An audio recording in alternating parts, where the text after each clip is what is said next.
All right, let's just dive right into this explainer and decode one of the most talked about, obsessively tracked, yet fundamentally misunderstood nutrients in the entire world: protein.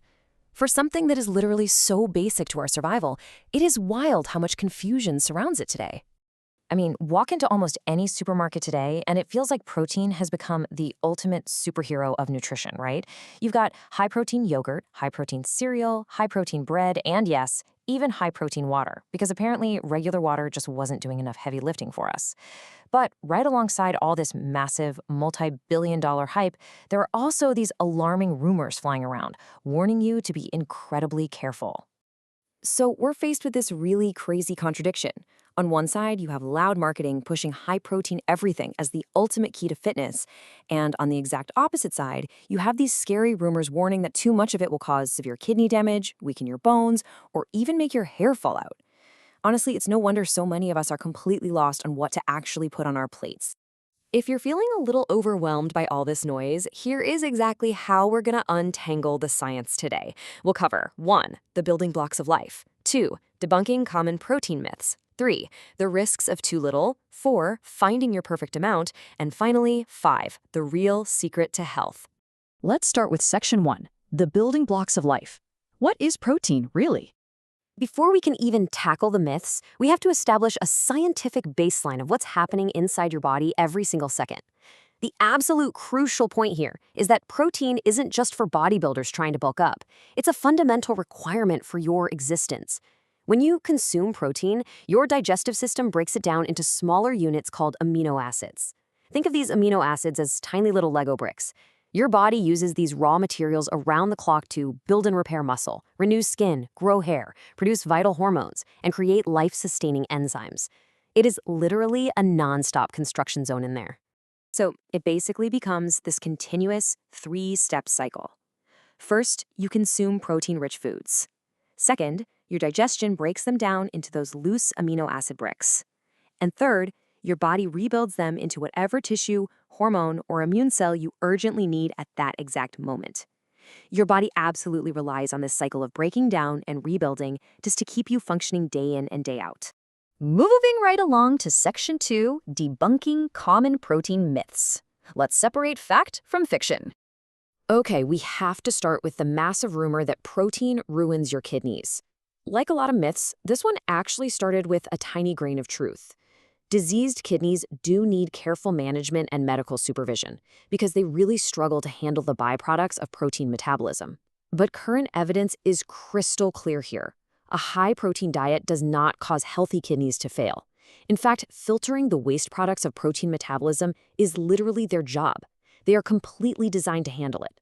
And that brings us to an incredibly ironic rumor, the idea that too much protein makes your hair thin and fall out.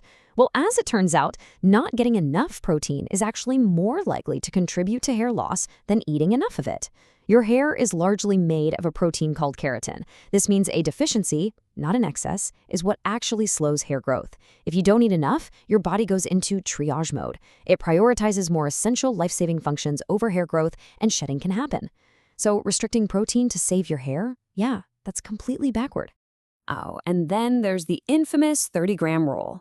You've probably heard this one. It's that highly persistent claim that your body simply wastes any protein consumed over 30 grams at a single time. It sounds super scientific, doesn't it? It's practically gospel in some fitness circles. But it's actually a massive oversimplification of human digestion. In reality, your digestive system can absorb way more than 30 grams from a single meal. Human metabolism is wonderfully flexible. If you consume more than you immediately need, it doesn't just throw those amino acids away. They are held and utilized over time to build muscle, repair tissues, create enzymes, or even convert into energy later on. Your body is incredibly efficient. It's not just going to dump valuable nutrients down the drain just because you crossed some arbitrary numeric threshold. Finally, let's look at the classic gym bro myth that simply eating more protein automatically equals more muscle. Remember our earlier analogy? Eating protein just delivers the raw bricks to an empty construction site. Without resistance training acting as the foreman's signal to actually start building, those bricks just sit there. When you challenge your muscles through strength training, you cause tiny amounts of damage. The protein then provides the materials to repair and adapt. You absolutely have to have both the signal and the materials. Section 3. The risks of too little. What actually happens when you are deficient? Let's completely flip the script and look at the very real, often ignored risks associated with not getting enough of these vital building blocks. When you're deficient, your body is severely limited in what it can repair and maintain. Over time, this leads to noticeable muscle loss, a much slower recovery from illness or a workout, and far less satisfaction after meals. And this is especially critical for older adults. Because muscle mass naturally declines with age anyway, a lack of dietary protein heavily accelerates a loss of physical strength and ultimately their independence. On the flip side, getting enough is a massive advantage. While your overall diet and total calories still dictate the rules, adequate protein is a fantastic tool for healthy weight management. It keeps you fuller for much longer. It actually requires more energy just to be digested compared to fats and carbs.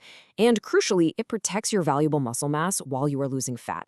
Which brings us to Section 4, finding your perfect amount, where to get it, and how much you really need. So how do we practically apply this science to your specific lifestyle? The great news is that protein doesn't just come from a massive steak or a dried chicken breast. Just look at the incredible variety out there.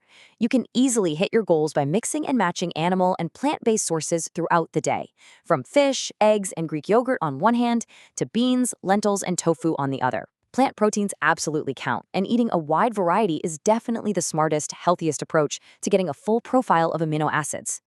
When it comes to the numbers, the perfect amount is deeply personal. Athletes, older adults, and recovering patients clearly have much higher needs than a sedentary office worker. But here's the most important takeaway. Most people don't need to stress over hitting an exact mathematical number every single day. Finding your personal range and staying consistent over time is what truly matters for long-term success. Consistency beats perfection always. And finally, Section 5, the real secret to health. Let's look at the big picture.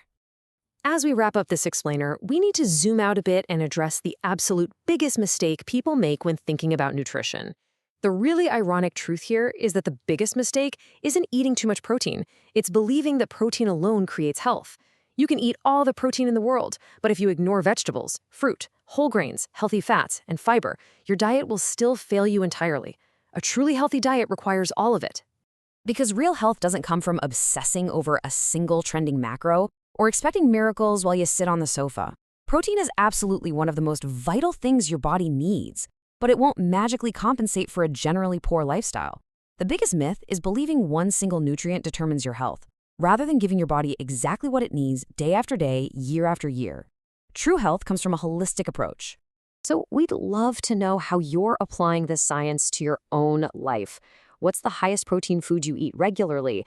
And did any of these myths surprise you? And seriously, if you've been hyper-fixating on getting more and more protein at the expense of a balanced diet, what vital nutrients is your body silently starving for right now? Think about it. Keep learning, keep feeling your body right, and we'll catch you in the next explainer.